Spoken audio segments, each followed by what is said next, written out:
Hello friends, welcome to all in my channel learn with Sujata Sahu. इस video के माध्यम से मैं उन सभी कॉलेज और स्कूल से कुछ रिक्वेस्ट करना चाहती हूँ और उससे पहले मुझे आपको एक न्यूज़ दिखानी है। तो आप ये न्यूज़ देखिए जिसमें टाइटल था स्कूल के बस्ते पर महंगाई का बोझ।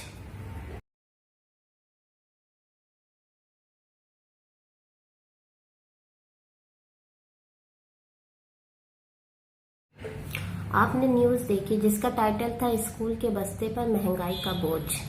हमारे प्यारे से देश भारत, जिसका सपना है कि हर एक व्यक्ति, हर एक बच्चा स्कूल जाए, शिक्षा ग्रहण करे और एक अच्छा इंसान बने और अपनी जिंदगी में तरक्की करे। लेकिन क्या ये संभव हो पा रहा है?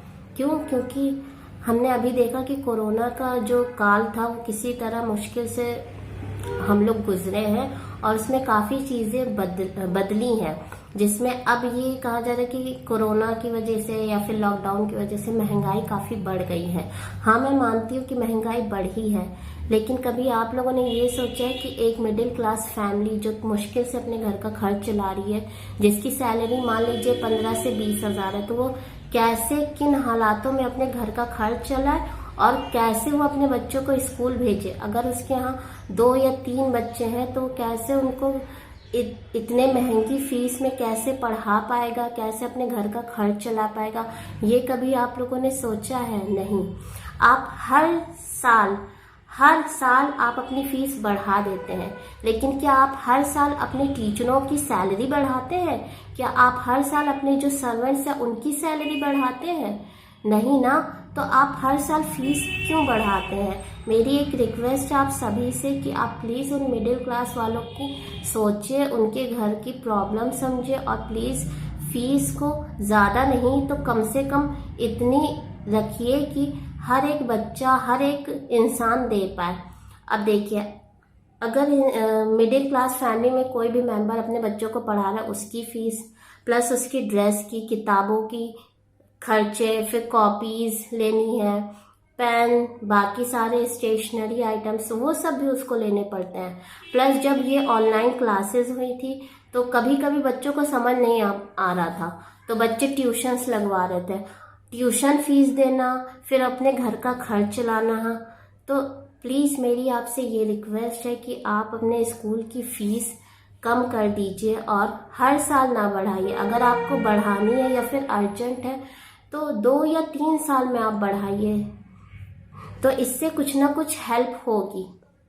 आशा है आपको मेरी ये रिक्वेस्ट सही लगे और आप इसको फॉलो करें। मैंने बहुत से स्कूल और यूनिवर्सिटीज़ या फिर कॉलेजेस में देखे हैं कि हर बात पे पैसे हैं। जैसे मान लीजिए आपने एडमिशन करा, उस टाइम पे लेंगे कॉलेज वाले, फिर बीच बीच में किसी कभी एक्स्ट्रा करिकुलर एक्टिविटीज़ के नाम पे लेंगे, प्लांटेशन के नाम पे लेंगे, और उनकी जो मिनिमम चार्जेस होते हैं वो 500,000 से नीचे तो होते ही नहीं है। तो प्लीज़ मेरी ये रिक्वेस्ट है कि आप उन सभी लोगों की परेशानियों को समझें और फीस कम से कम रखें। Thank you. सपना है हर एक स्टूडेंट, हर एक बच्चा शिक्षा ग्रहण करे।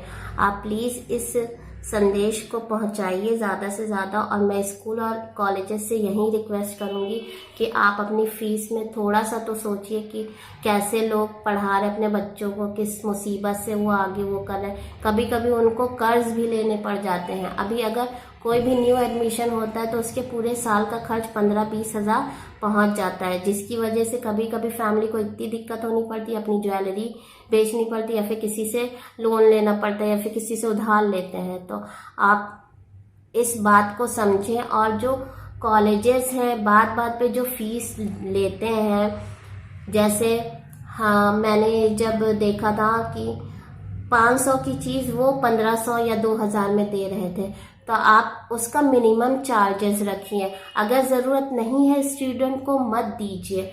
आजकल मैं देख रही हूँ कि शिक्षा एक बिजनेस बन गया है, लेकिन प्लीज़ शिक्षा को शिक्षा ही रहने दीजिए। बिजनेस के और भी तरीके हैं जिसे आप फॉलो कर सकते हैं। अगर हमारे देश का हर बच्चा पढ़ेगा तो हमारा देश और विकासशील होगा और विकसित होगा। तब हम कंधे से कंधा मिला पाएंगे दूसरे देशों के साथ। लेकिन अगर यहाँ पे शिक्षा की नींव इस तरह से रखी जाएगी कि सिर्फ प्रॉफिट ही उसका मेन एम होगा, तो मुझे लगता है इंडिया को विकसित होने में और टाइम लग जाएगा। और मैं उन नेताओं से भी रिक्वेस्ट करना चाहूँगी कि प्लीज़ प्राइवेट कॉलेज और प्राइवेट स्कूल्स पे लगाम लगाई जाए। जो ये गलियों में खुल जाते हैं या फिर जो ज़्यादा रेपुटेड हो, उनकी फ़ीस को प्लीज़ मिनिमम रखा जाए और हर इंसान अपने बच्चों को स्कूल भेज पाए। सरकार की तरफ से 25% का कोटा भी है, लेकिन कितने स्कूल हैं जो इसको फॉलो करते हैं? कितने वहाँ पे बच्चे हैं जो गरीब घर से आते हैं? मुझे ऐसा नहीं लगता, क्योंकि डाटा हमारे पास हमेशा कहीं ना कुछ गलत होता ही है।